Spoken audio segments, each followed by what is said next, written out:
suis arrivée à la FIPAR, j'avais donc 18 ans. J'étais en train de passer un BTS agricole et je suis venue en stage à la FIPAR pour faire un diagnostic sur les structures d'accompagnement à la création d'activités dont était la FIPAR. Et donc j'ai découvert un peu à ce moment-là les complémentarités qu'il y avait d'une structure comme la FIPAR avec les autres structures et qu'est-ce qu'il y avait comme plus-value, on pourrait dire, de la FIPAR dans le monde de l'accompagnement, quoi. Et donc, après ce stage qui a duré seulement un mois, j'ai été invitée ou cooptée à intégrer le conseil d'administration. J'ai été happé à l'âge de 18 ans par le monde associatif. Je dis bien happé. Oui, je préside une AMAP, qui est l'Enclos des 4 saisons, depuis juin 2006. Et créé en 1992 une association qui s'appelle Sarcelles, qui aujourd'hui fabrique 800 repas jour, donc des repas livres-scolaires pour la majorité. Voilà en gros l'activité. Et puis j'ai rejoint la FIPAR, voilà, il n'y a pas très longtemps, ça fait 1 an et demi. Alors pourquoi la FIPAR? Tout simplement parce qu'au sein de l'association, il y a une personne qui se nomme Chantal Briot. Et Chantal est secrétaire de l'association, elle est à la FIPAR depuis quelques années. Et puis voilà, elle m'a convaincu de rejoindre une association qui a pour objectif finalement de redynamiser le monde rural. Donc j'y suis particulièrement sensible puisque le monde rural, j'appartiens à ce monde-là. Et je crois que finalement, à travers la FIPAR, on peut redonner vie à bien des choses, encourager des porteurs de projets. On parle également à la FIPAR de circuit court, donc ici on le vit en direct, hein, c'est du concret. Pourquoi moi ça me motive vachement? C'est parce que j'ai suivi à Rennes, enfin déjà je faisais des études de géo et d'aménagement et d'urbanisme.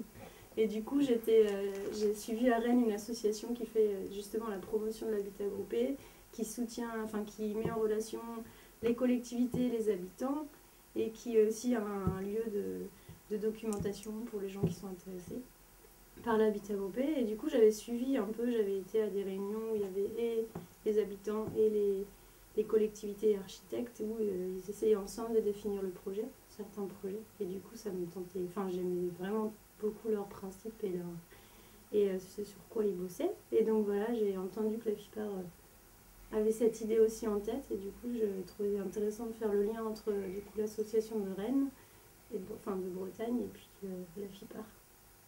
Voilà, pourquoi moi ça m'intéresse. Donc l'idée là c'était de faire en sorte que les producteurs du secteur du périphérique puissent fournir des restaurants scolaires ou les structures telles que les maisons de retraite et autres. Donc l'industrie de circuit court là aussi est prise en compte. Voilà, et c'est un projet qui pour l'instant est en cours, mais je crois que ça avance, hein, tout doucement, mais ça avance. Voilà. Je pense que si je peux contribuer à ce que quelques projets se concrétisent, eh bien finalement ce sera une bonne chose, quoi. Voilà. Enfin, j'ai pas mal assisté aux rassemblements nationaux de la FIP, et ça c'était d'autant plus intéressant d'enrichir un peu nos pratiques locales avec les fondements associatifs de la FIP, qui a une toute autre envergure quand même.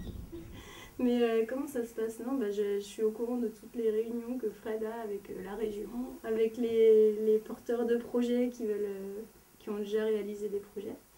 Et du coup, on l'aide aussi dans les prises de décision. Enfin, on se réunit une fois par mois où Fred nous dit ses avancées et sur quoi il bute et sur quelle piste il aimerait bien aller, mais il ne sait pas trop. Donc on est là pour qu'il fasse des choix, pour l'aider. Voilà comment on aide Fred.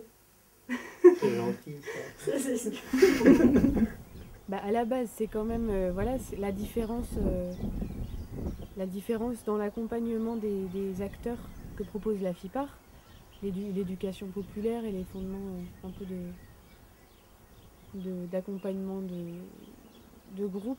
Bon, voilà, c'est un peu les bases du projet qui m'attirent, mais c'est aussi et depuis le début, c'est aussi une aventure d'hommes qui se bougent pour leur territoire et qui s'entreforment et qui se forment et qui s'engagent tous ensemble à faire bouger un peu les pratiques et le territoire. Donc c'est ça, et c'est aussi des comment dire, des familiarités qu'on construit dans un groupe d'hommes, quoi. Et le conseil d'administration, c'est aussi des gens, quoi. Et moi, je pense que ça compte beaucoup quand même, parce qu'enfin, en tant qu'administratrice, parce que du coup, c'est du temps et c'est des méninges, quoi, donnés comme ça à une action, et donc il faut aussi s'y plaire humainement, quoi. Donc c'est aussi ça qui me fait vibrer.